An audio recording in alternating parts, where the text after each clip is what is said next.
Hi, welcome to the COVID-19 Lake Norman and North Mecklenburg briefing call. Today is Friday, May 15th. Where is May going? Already halfway done.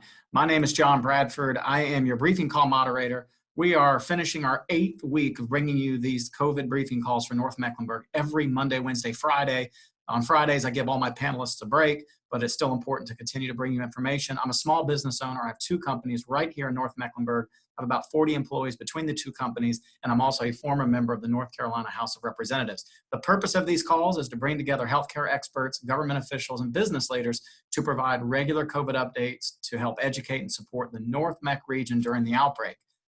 As we are starting to return to businesses, so if you are in charge of public spaces, workplaces, businesses, schools, and homes, there is a guidance out from the CDC for cleaning and disinfecting.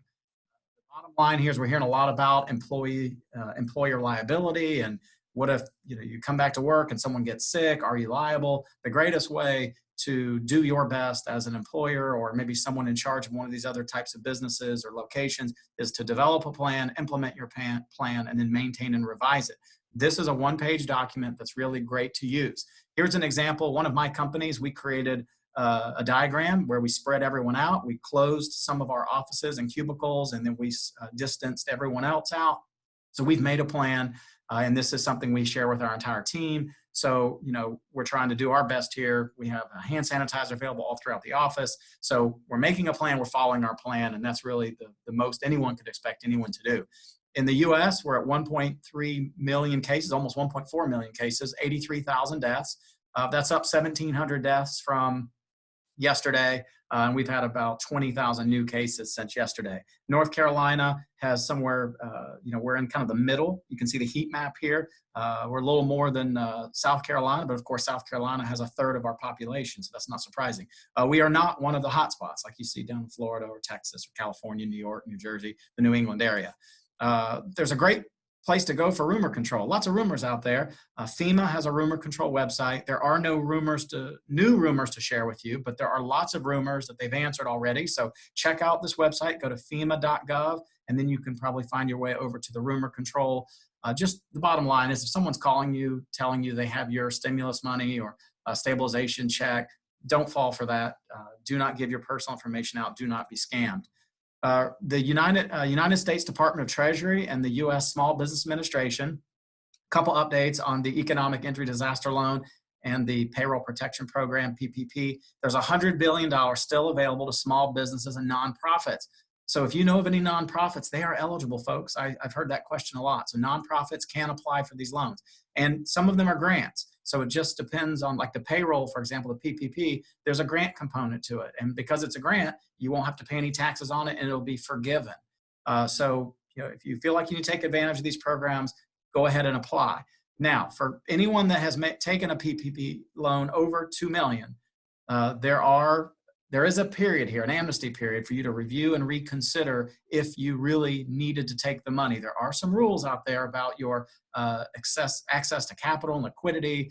So we've seen some companies take the money and then return the money. So there is an amnesty period for no one to get in trouble, no harm, no foul. If you return it, that amnesty period has been extended through May 18th, and this is focusing on loans over $2 million.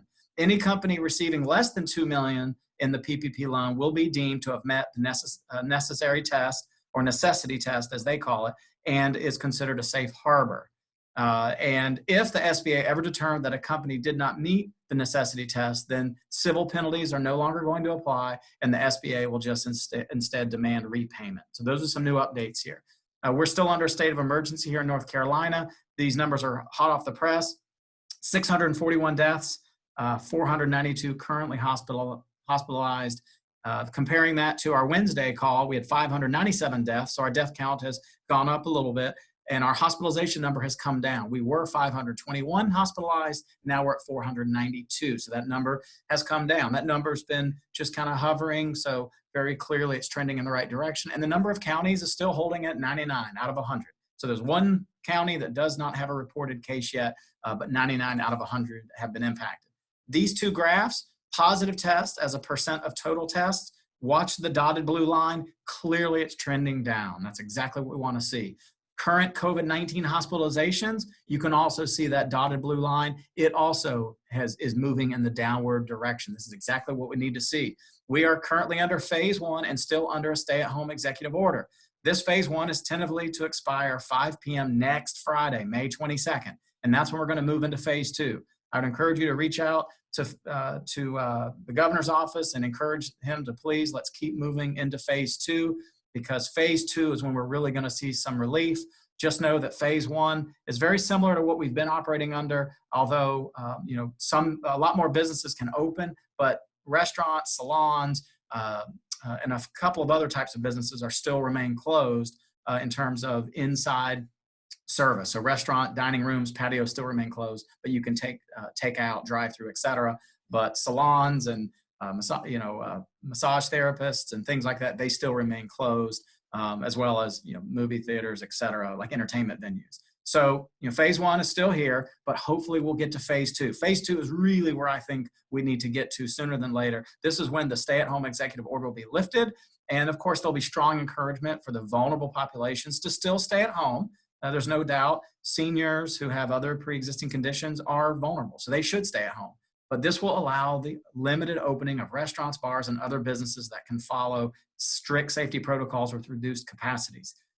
So just phase 2 is really where I want to see us get to. Public playgrounds will be able to open again. The number of people allowed at gatherings will increase, and that will start hopefully next Friday, 5 p.m., May 22nd. Then we'll be in phase 2 for a few weeks, 4 to 6 weeks, and then we'll go to phase 3. So that's probably around June 19th to July 3rd. That's the current plan. And then, of course, phase 3 even has more reduced restrictions, or less restrictions, I should say, than phase 2. So just know that phase 2 and phase 3 are on their way. Hopefully phase 2 can't get here soon enough for me personally. Remember the 3 W's: wear a face covering. If you can, wash your hands for 20 seconds or use a hand sanitizer, and wait 6 feet apart to keep your social distance. If you want some face coverings, cloth coverings, Indira Mills, a North Carolina-based company, $2 a mask. They have adult and youth face masks available. Shop.indiramills.com. The phone number is 1-800-334-8605, option 1. So if you're looking for any of these, order some. I ordered some of these for my family, friends, employees, and they're great. You can wash them in the wash machine. They're comfortable, in my opinion. So here's just an option for you. Mecklenburg County data, we have 2,342 positive cases and 63 deaths. But folks, the big news, I think, is we've had no new reported deaths since Sunday, May the 10th. So today's May 15th, so we're on our fifth full day. In fact, today will be day number 6. So, tomorrow we'll be able to look back to see how Friday did, but the point is the death rate has held since last Sunday. So this is good news. Almost all the deaths were 60 years and up, and 3 deaths were ages 50 to 59.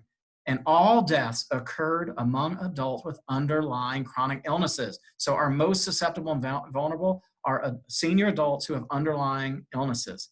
And more than half the deaths were connected to active outbreaks at long-term care facilities. So it's very clear that as long as the most vulnerable are still protected, then the other groups can hopefully start getting out and about and getting our economy back on track. Visit Lake Norman is sending care packages. You can buy Lake Norman paraphernalia. They'll put a nice message, whatever you want. Thinking of you, I miss you, I love you, and they will ship the same day. Go to visitlakenorman.org to get some of this paraphernalia, order it for any loved ones that maybe you haven't seen in a while. What a great, example of leadership from our friends at Visit Lake Norman. I want to thank all of our panelists. We've had a great group of people, Republicans and Democrats alike. COVID, this pandemic knows no partisanship. We have been fair and balanced here. U.S. Congressman Greg Murphy, who's went to school at Davidson. He's a congressman from the 3rd District. He's the only practicing physician in Congress, by the way. We've had Dr. Jack, I call him Dr. Jack Faircloth, a medical doctor with Atrium. We've had the United States Small Business Administration North Carolina Director Thomas Stith join our call every Wednesday and give us updates. And then we've had mainstays like Mecklenburg County Commissioner Pat Cotham, Cornelius Mayor Woody Washam, Huntersville Mayor John Anarella. We've even had visits from David Commissioner Matthew Fort every now and then, and CMS board member Rhonda Cheek has joined with some updates from CMS. And then Lake Norman Chamber of Commerce CEO Bill Russell has been on every single call. And again, my name's John Bradford. I have been your moderator and a North Carolina member of the House of Representatives over the last couple of years, although I'm not there right now, but hoping to get back soon. Briefing calls are posted every Monday, Wednesday, and Fridays. I post them in really two places.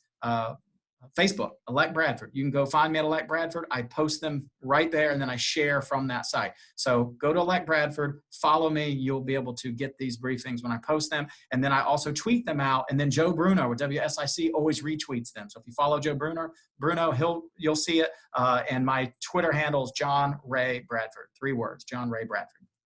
Our next briefing will be Monday. We'll have our panelists back on May 18th. LKNtogether@gmail.com. LKNtogether@gmail.com is our email that we've been using here in Lake Norman. We are stronger together. Send us your email, send us your questions, send us your concerns. Take care of yourself, take care of each other. Thank you for listening. This does conclude today's briefing call.